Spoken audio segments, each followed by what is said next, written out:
And now this we'll look at the campaign mode. So basically the open world mode. First step is to build your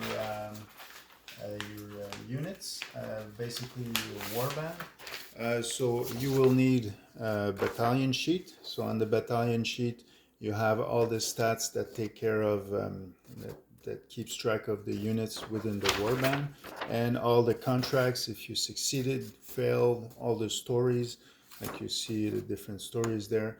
So that's the main thing that you'll need to keep track of your units during the campaign. Like I said, the goal of the campaign is to succeed the main campaign, which it has 1187 AD. It's inspired during that time in the Crusades.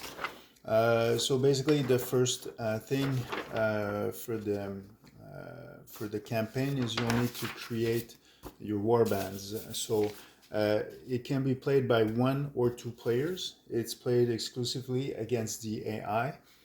So the first step is to print this.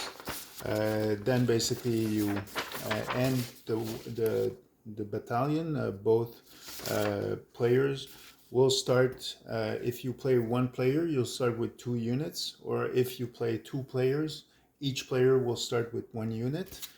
Each player has its own deck of cards, that, and there will be another deck of cards for the AI. If you play 2 players, the AI will have 2 decks of cards. You can use different backs. So that's to even the statistics, because of course each player will have a deck. So if you play 1 player, 1 deck for the AI, 1 deck for the player. If you play 2 players, 1 deck each player, and 2 decks with different backs for the AI, all shuffled together in 1 big deck of 108 cards. So that's it. So once you have that, so the first step is to create the units. So 2 starting units total. 1 player is 2 units, 2 players is 1 unit. They control 1 unit each. So first of all, you choose your unit's physique. So if he's fast, has good initiative, good movement, but less toughness, or if he's big and slower, if you could say. Then you choose his origin, so that determines if he has access to mystics or fate abilities.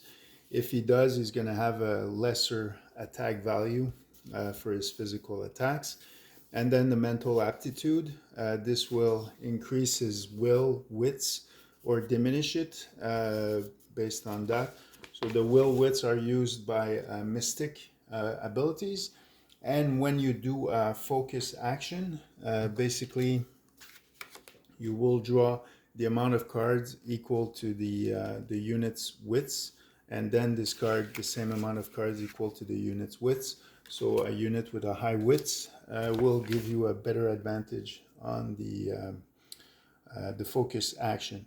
Then you choose one of the starting items. It can be weapons, or mystic book gives you extra.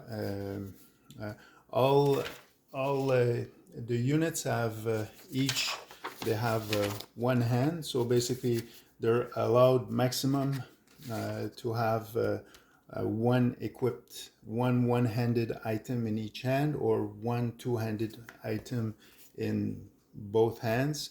They're allowed to wear one worn armor or tunic, or in that sense, and 1 helmet. And basically the battalion will have access to a stash. So in the stash you can put up to 4 items for the whole battalion in the stash. So these are extra items because basically there's no second slot. The units themselves do not have any extra items. So when they start a battle, they will choose from the stash or their equip gear what they want to do, and then equip it, and they can move to the battalion stash this way. And then you total the value. So for example here, no matter it's 2 points, the origin is 0, the mental aptitude is 0, and basically the weapon, if let's say I choose a short sword, it's worth 2, so the base, my unit would be 2 plus 2 would be worth 4. Then you choose a captain. One of the units can be a captain for the battalion, and then you choose the role for the unit based on the equipped item he has. So the captain automatically starts with the command ability for free, and he starts with 1 influence in that system. So basically, and then each unit will have to spend 2 command points in their allowed roles. So for example, if I have the two-handed melee weapon with no light or no armor, I would start with fighter, assault, or vanguard. So then let's say I choose vanguard, so I have access only to the vanguard role. I'm going to be able to train during the mission if I want to get other roles, and then I choose two command points worth abilities in there. So I could say, okay, I'll take fast and focused, for example, and the other unit does the same. The captain has access to the command ability on top of his chosen role, so he could take 1 command ability, 1 of his role, 2 of his role, and or 2 command ability, 0 of his role. He chooses what he wants to do. You can have more than 5 abilities, and of course during the game with gold you'll be able to spend more abilities. So then you calculate each unit's worth, so that would be 2 plus 2 if I have a short sword, 4 plus 2 because I have 2 1-point ability. So 1 unit would be worth 6, the other one would be worth 5 or 6. Then I choose my minis that best represent the units I created. So if I had one with a short sword, if I had one with a bow, I would use this guy, and another one with a short sword, so I choose the minis. And basically you choose a captain background, so it can be a bandit, a mercenary when you recruit new units, because when you recruit new units, you're gonna do randomly all these stats, except he starts with no items. So with the mercenary, you can roll 2 units and choose 1.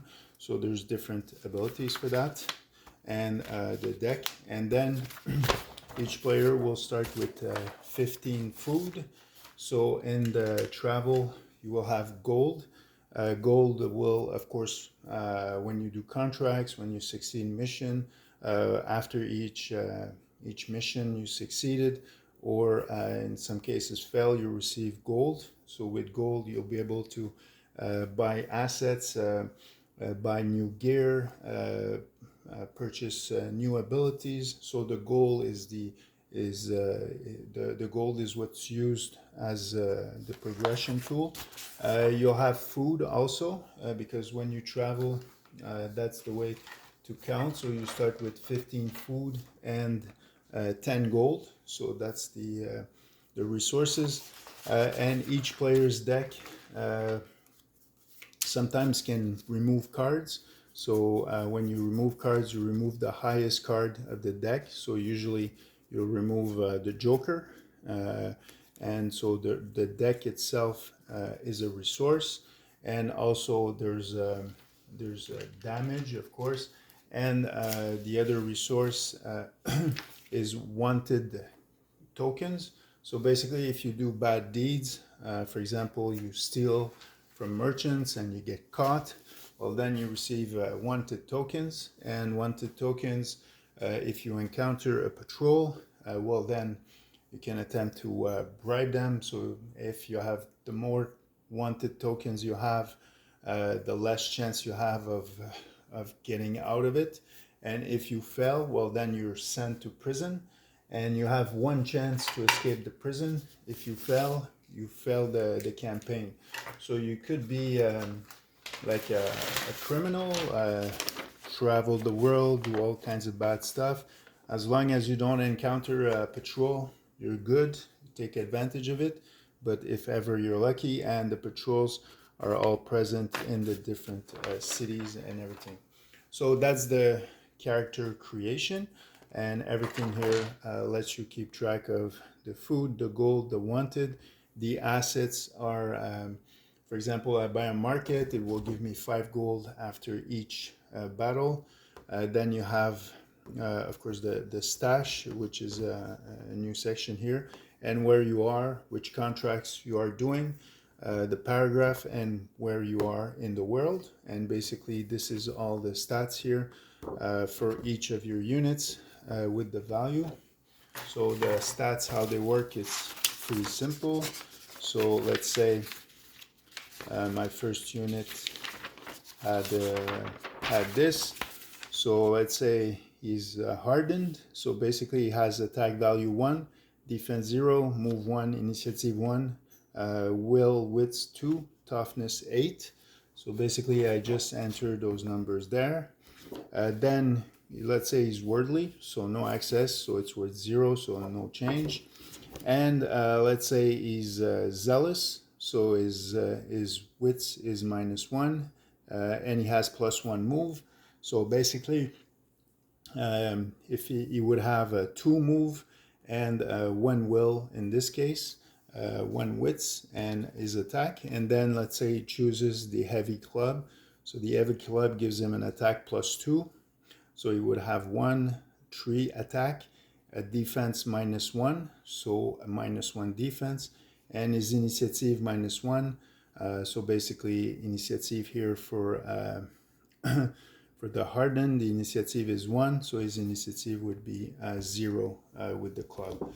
So so that's basically how you calculate the basic stats for each unit for that. So the next we'll see the travel.